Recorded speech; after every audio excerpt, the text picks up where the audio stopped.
to this month's episode of Community Corner. In this series, we focus on great work being done by people and organizations in Northern Nevada that make it such a wonderful place to live and work in.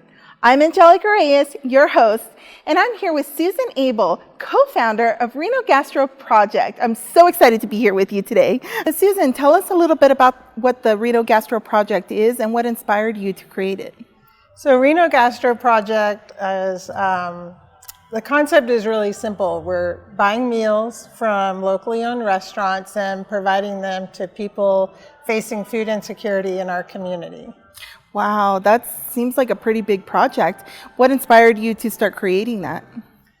It's probably a number of events through 2020. It was definitely a hard year for a lot of people. And, I worked in the restaurant industry for a number of years, and I remember having a conversation in the fall with a friend of mine who was out of work, her career is in the restaurant industry, and she was out of work and doing a lot of volunteer work in her own community, and I was just amazed at how much hardship she was facing with being basically unemployed, but that she was giving back and making total positive out of it. And then probably shortly after that, I learned about an effort in Spokane, Washington, very similar to what we're doing, and basically the community is rallying together, providing donations, to this, it's the Spokane Quaranteam, and I started following them and seeing the things they were doing and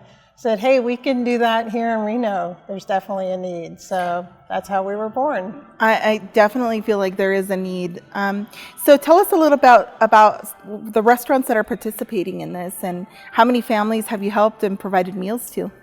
Yeah, so our structure right now is we have a campaign to support a local organization. The other thing that we want to do is community events where we might purchase a number of meals from a restaurant and just let the community know that if they need a meal, that they can go to that restaurant and pick them up. So in February, we launched our first campaign, and we're supporting Eddie House, and they serve youth clients in the community ages 18 to 24, and their meal program is all volunteer based. So we're able, as we raise funding, to sign up for a meal. We got a list of local restaurants, and it's probably a list of close to 400. Wow! And we literally did like a random selection of the first 20 or so that we were working with. Just, we want to help them all. So we got started, and, the criteria really, I guess they're pretty basic, but they do need to be locally owned and just interested in providing, a number of meals for an order, which everybody is. So to date, we've worked with 27 restaurants. We've bought 1,124 meals that have gone to Eddie House, and our campaign goal is 2 weeks of meals, so that'll be 1,680 when we get there, so we're getting close. I love hearing that. In regards to providing meals, do you reach out to the community, and if they're interested, they reach out to you, or are these different organizations that you work with to have those meals provided?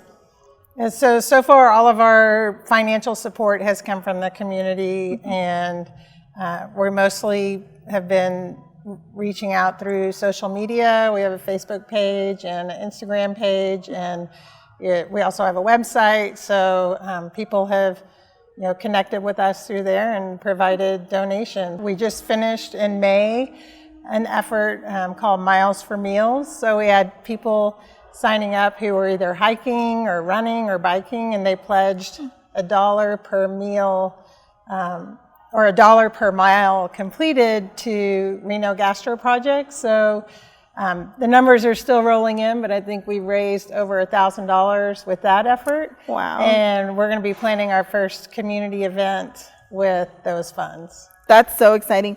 I love how much our community supports, and provides volunteering. And fundraising efforts. If any of the members want to participate in that, how could they go about doing that? Like if they had a great idea to do a fundraising event, would they reach out to you directly, or would they sign up on your website?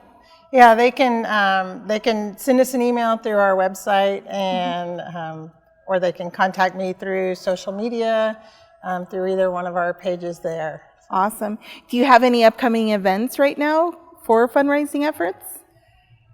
We do not. I mean, I guess the Miles for Meals was a fundraising event, and so other than just kind of ongoing outreach through social media, we don't have any specific events planned. So if anybody get on it, if anybody has any ideas, I would love to hear them. So awesome. So what's the name of your website or phone number that they can reach out to you? Yeah, the website is www.renogastroproject.org. Perfect. And if you were to say anything else, speaking with our members and our viewers, what would you say to them about this project? So I guess first I would like to say thank you to everybody who's already supported. I mean, we're brand new. We just launched in February. We've already received over $18,000 of donations, and all of that has been spent back in our community. And I can't tell you how grateful these restaurants are that we've been able to buy food from, and also just how grateful the youth have been at Eddie House, just having that opportunity to try food from all these wonderful local restaurants that we have here in town. I love it. I love it. Well, thank you so much, Susan, for sitting down with us and talking to our viewers a little bit about this project. You definitely have a big heart, and I love that you're doing this and bringing it to our community. So thank you. Well, thank you so much for having me. Yay.